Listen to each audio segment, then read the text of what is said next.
To turn on LDAC on the Nothing Phone 4a, you will have to open the settings.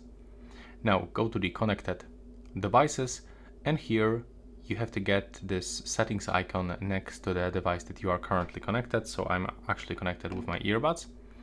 And here I can just tap on this switcher to turn it on. And if you don't have LDAC here, there's like two options. Your device doesn't support it, or you didn't actually enable, or you didn't actually change the sound quality settings. So how it actually looks. In the most cases, your earbuds or headphones will support some brand application.